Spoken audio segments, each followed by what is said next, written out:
मेरे पास लाई। I'd love to read the script. I'll be very happy to bring you something. उसके अलावा मैं दुनिया घूमना चाहती हूँ, दूसरा सपना है। और तीसरा सपना ऑफ कोर्स मेरा ये है कि अगर कोई अच्छा पार्टनर मुझे मिला तो बहुत अच्छा होगा, कोई जीवन साथी। लेकिन एक ही बहुत ज़रूरी बात है मेरे हिसाब से। कई लोग जब इस बारे में जानते हैं तो कई लोग ऐसा सोच लेते हैं कि अच्छा इसने सेक्स इसलिए चेंज कराया होगा ताकि ये लड़कों के साथ रिलेशनशिप कर सके। ये गलत फहमी मैं चाहती हूँ लोगों की दूर हो, क्योंकि वो मैंने इसलिए नहीं किया कि मुझे किसी और से प्यार हो, वो मैंने इसलिए किया क्योंकि मुझे अपने आप से प्यार करना था। गजल हमने सुना है कि आप बड़ा अच्छा गाती हैं। मैं सुनाई। ओके।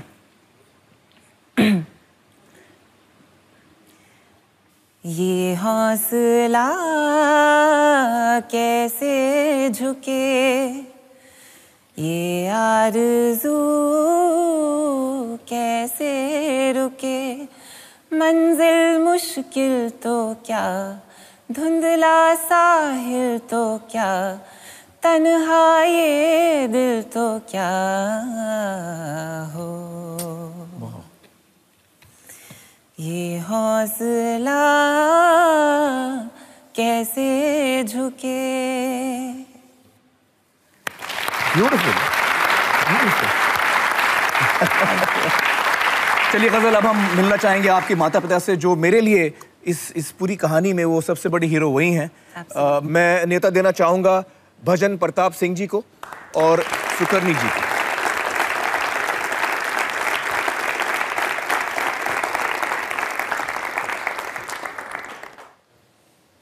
जब आपने फैसला किया गजल के साथ कि आप लोग लिंग बदलेंगे, सेक्स चेंज करेंगे, तो उस वक्त आपको दिक्कत हुई होगी या ये शायद तकलीफ भी हुई होगी कि आसपास के लोगों को कैसे समझाएं या बाकी परिवार वालों को कैसे समझाएं, ये बात आपके मन में आई थी? हाँ आमिर जी, मैं थोड़ा मुश्किल दौर से गुजरी थी तब। मुझे बहुत बुरा लग रहा था कि इसको इतनी तकलीफ़ क्यों भगवान ने दी है। आज वैसे मैं बहुत फ़ख्र से कह सकती हूँ कि मैं गज़ल की माँ हूँ। इसने हमें बहुत सारी खुशियाँ दी हैं। तो जब आपने फर्स्ट डिसाइड किया पहली दफ़ा, तो आप लोगों ने क्या फ़ैसला किया कि कैसे लोगों को बताएंगे या कुछ उसके बारे में सोचा आप लोगों ने? तो तब हमने थोड़ा महसूस किया कि अब अगर इसका सेक्स चेंज हो ही गया है तो ये अब दिखने में लड़की ही होगी, तो एकदम से पड़ोसियों को ऐसे मुश्किल उनको भी लगेगी, इसको भी लगेगी। तो तब हमने डिसाइड किया कि हम पड़ोसियों को खुद ही जाके तो समझा के उनको बता देंगे। तो उनको हमने बारी बारी से सबको जाके समझाया। लेकिन मैं ये कहना चाहती हूँ कि ये बहुत बहुत बड़ी हिम्मत का काम है कि आप अपने मोहल्ले के हर घर में जाकर ये बात बताना कि हमारे बच्चे को ये प्रॉब्लम थी और अब उसका ये सोल्यूशन हो चुका है, और हम चाहते हैं कि आप उसको उसी तरह माने, कबूल करें, उसको स्वीकार करें, उसी तरह माने और उससे उसी तरह बर्ताव करें। जी जी। दोस्तों, इस वक्त हम लोग 3G लिंक के जरिए बात करेंगे गजल के मोहल्ले वालों से पटियाला में। जी। नमस्कार, बहुत बहुत शुक्रिया हमारे साथ जुड़ने का।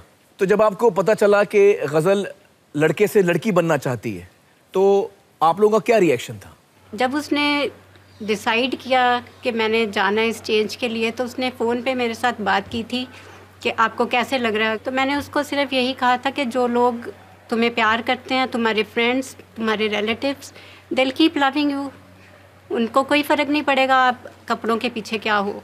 तो आप जा सकते हो इस चेंज के लिए। हम आपको वैसे ही प्यार करेंगे जैसे हम अब करते हैं, रादर ज़्यादा करेंगे, क्योंकि हमें लगेगा कि आप खुश हो। That's all. मेरे को, मैं पर्सनल एक्सपीरियंस यही बोलूँगी कि मुझे 101% खुशी भी हुई। पहले ज़रूर थोड़ा सा धक्का लगा था, उसके बाद बहुत अच्छा लगता है। गुन्नो इतना अच्छा नहीं था जो गज़ल इतनी सुंदर बनी है। अब जो है कि she is the most graceful girl I have seen in our family. क्या बात है। बहुत बहुत शुक्रिया हमसे बातचीत करने का। Thank you so much. Thank you. देखिए, जब माँ बाप स्वीकार करते हैं तो उसके साथ साथ आसपास के लोग भी एक्सेप्ट कर लेते हैं जब माँ बाप एक्सेप्ट करते हैं। हाँ, ये तो है। और उन्होंने किया भी है। हाँ हाँ, इसलिए मेरे लिए आप दोनों इतने बड़े हीरोज हैं। Thank you sir. मेरी दुआ है कि सारे बच्चों को आप जैसे माँ बाप मिले। बहुत बहुत शुक्रिया यहाँ पर आप लोग आए और हमसे बातचीत Thank की। you very much. और मैं ख़ास तौर से आप लोगों को सैल्यूट करना चाहता हूँ क्योंकि आप लोग एकदम सुपर डुपर पेरेंट्स हैं। आप भी बहुत, आप गले लगिए, गले लगिए।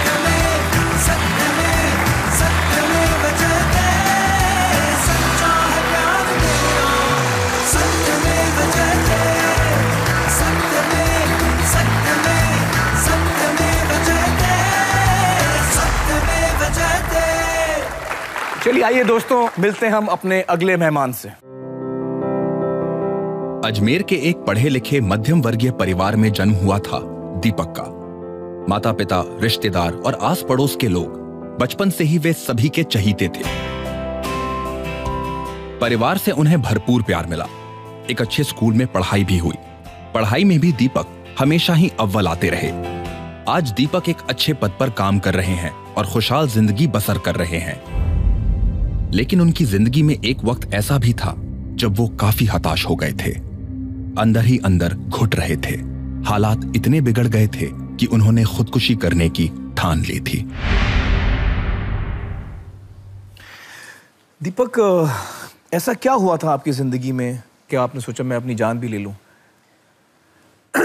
देखिए, जैसा कि गजल ने आपको बताया कि आपको एक तरह का रोल दिया जाता है, आपको रोल करना होता है। तो आदमी होने का एक मतलब होता है हर समाज में, औरत होने का एक मतलब होता है हर समाज में, और उन मतलबों में एक मतलब ये भी होता है कि अगर आप आदमी हैं तो आपको हमेशा एक औरत ही पसंद आनी चाहिए। तो हुआ ये कि बड़े होते होते मैं एक थोड़ा फेमिनिन चाइल्ड था। 5-6 साल से ही लोग मुझे बात बोलते थे, भैया ठीक से बैठ जाओ, बंदे बन जाओ, ढंग से बैठो, तुम ये क्या ऐसे हाथ ऐसे करके बात करते हो, क्या तुम इतने खुश क्यों हो, तुम लड़का हो, लड़के की तरह रहो। हाँ, लड़के की तरह खुश हो ना। अब एक 5 साल का बच्चा क्या जानता है लड़का होने का क्या मतलब। बस वो तो यही सुन रहा है कि आप अच्छे नहीं हो, मुझ में कुछ गड़बड़ है। हाँ, आप बुरे हो। तो फिर हुआ क्या कि 12 साल 13 साल के आसपास क्या होता है कि लड़के और लड़कियां एक दूसरे को देख के अजीब तरह से हंसते हैं। और मुझे समझ में नहीं आ रहा था कि तुम पिछली क्लास तक तो एक दूसरे के दोस्त थे, इस क्लास में आते ही तुम लोगों को क्या हो गया, तुम्हारे ग्रुप्स अलग बन गए, एक दूसरे को देख के तुम लोग हंस रहे हो, ये क्या हो रहा है। मतलब मेरे ऊपर वो सब कुछ मिसिंग था। फिर क्या हुआ कि मुझसे किसी लड़के ने फ्लर्ट किया। ओके। पहली बार मेरे दिल की धड़कन इतनी बढ़ गई, मेरे गाल लाल हो गए, और वो सारी चीजें जो आप देख रहे थे वो अब आपके साथ हुआ। वही पागलपन जो मैं देख रहा था, जो मैं समझ नहीं पा रहा था, वो पागलपन मुझे खुश कर रहा था। वो नहीं, आप कहते हैं कि जब वो लड़का मुझसे फ्लर्ट कर रहा था तो मुझे ऐसा लग रहा था नहीं ऐसा मत करो, लेकिन रुको मत, नहीं तो मुझे तब समझ में आया कि अच्छा तो ये हो रहा है उन लोगों के साथ। लेकिन ये मेरे साथ, लड़कियों के साथ, उस समय मुझे इतना समझ में नहीं आ रहा था कि ये किसके साथ होना चाहिए। लेकिन आपने कभी भी लड़कियों से दोस्ती करने की कोशिश की? हाँ, मैंने करी थी, लेकिन जहाँ बात आती थी हाथ पकड़ने की या हाथ पकड़ने से ज्यादा, वहाँ मुझे लगता था अच्छा नहीं लग रहा, कोई गड़बड़ लग रहा है। नहीं, मुझे नहीं करना है। आप डेट पे कैसे लड़की के साथ? देखिए, हमारे यहाँ ना डेट का मतलब वो नहीं होता जो बम्बई में होता है। एक मिनट, बम्बई में क्या मतलब होता है पहले वो बताइए। फिर मुझे अजमेर का बताइए मतलब। नहीं, देखिए हमारे यहाँ, खैर वो वाली बात तो हम छोड़ देते हैं। हम बस आपको ये बताते हैं कि हमारी डेट बड़ी अनसक्सेसफुल थी। हाँ, हाँ, तो मेरी सबसे बड़ी जो स्ट्रेंथ थी वो मेरा परिवार। मैं एक बहुत अमीर तो नहीं, लेकिन एक बहुत पढ़े लिखे खानदान से था। मेरे माँ बाप ने मुझे कभी नहीं ये महसूस कराया कि मेरे अंदर कोई कमी है। अच्छा।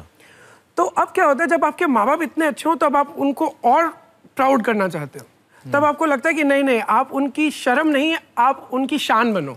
बिल्कुल सही। हाँ हाँ हाँ। लेकिन अब क्या होता जा रहा है कि जैसे जैसे आप बढ़ते जा रहे हो, 12, 13, 14 साल, आपको लगता जा रहा है नहीं यार, आप तो शर्म बनते जा रहे हो उनकी।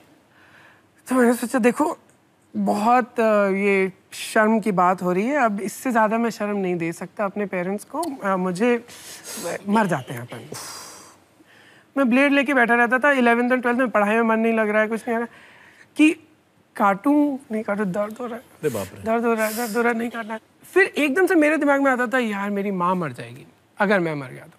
वो ये दुख नहीं सह पाएंगे। हाँ, तो फिर मरने का प्लान कैंसिल। क्योंकि ये बहुत ज़रूरी है हम सबको जानना कि देखिए बच्चे की क्या कैफियत होती है। वो टाइम पे वो अपने आप को इतना अकेला महसूस करता है, इतना डरा हुआ अपने आप को महसूस करता है। अपनाया जाना इंसानी ज़रूरत है, और ये मुझे आज समझ में आता है कि पहले खुद को अपनाना उससे भी बुनियादी नहीं। दूसरों से अपना, लेकिन एक बच्चे के लिए तो पहले दूसरे मुझे अपनाए वो ज़्यादा अच्छा है। फिर बीच में क्या हुआ कि हमारी कॉलोनी में एक लड़का रहता था, अब वो हमारे अंदर इंटरेस्ट बड़ा दिखाता था। When I kissed him for the first time, that's when I realized that I had like an out-of-body experience. It's like, what is this? अब मेरे पास दो तरह के एक्सपीरियंस है। एक तो है कि मरने के क्लोज आना कैसा फील होता है, और एक जीवन जीने में मेरे आगे मेरे पास क्या क्या हो सकता है। तो 16 साल का बच्चा दो एक्सपीरियंस कंपेयर कर रहा है। I was like, I want the second one. हाँ, मुझे जीना है भाई, जीना है, और मुझे खुशियाँ देखनी है, खुशियाँ देखनी है। फिर जिए कैसे? जीने के लिए हमने कहा कि देखो हम अपोलोजेटिक नहीं होंगे, हम सॉरी नहीं मांगेंगे पैदा होने के लिए। हम जीवित हैं और हम अलग हैं, इसके लिए हम सॉरी नहीं मांगेंगे। क्या होता है कि अब जितनी ज़्यादा दया मांगे उतनी ज़्यादा आप घृणा पाते हैं। क्या बात है, कितनी बड़ी बात बोली। माता पिता से कब आपने बात की इसके बारे में पहली दफा? मैंने जब मैं 20 साल का हुआ था, मैंने अपना बर्थडे चुना सबसे पहले तो उन्हें बताने के लिए। अच्छा। तो इनका बर्थडे वाले दिन तो ज़्यादा कुछ नहीं कहेंगे, तो चलो ठीक है बात करके देखते हैं इनसे। तो मैंने पापा को कहा कि मेरे लिए एक आदमी का दिमाग और एक आदमी का शरीर जितना ज़्यादा सुंदर और आकर्षक है, उतना एक औरत का दिमाग और औरत का शरीर मुझे आकर्षित नहीं करता। माय फादर साइलेंट, चुप हो गए वो एकदम साइलेंट, पूरी तरह से शांत। मैंने कहा अब थप्पड़ पड़ेगा, अब थप्पड़ पड़ेगा, कुछ तो बोलो, अच्छा चिल्लाओ, मारो, कुछ करो, डांटो, चुप मत रहो, कुछ तो रिएक्शन दो। हाँ। फिर क्या हुआ कि ये चुप्पी चली 2 साल। 2 साल? नहीं, देखिए 2 साल तक कुछ कहा नहीं उन्होंने। और ये बहुत बड़ा अचीवमेंट है एक पंजाबी फैमिली के लिए।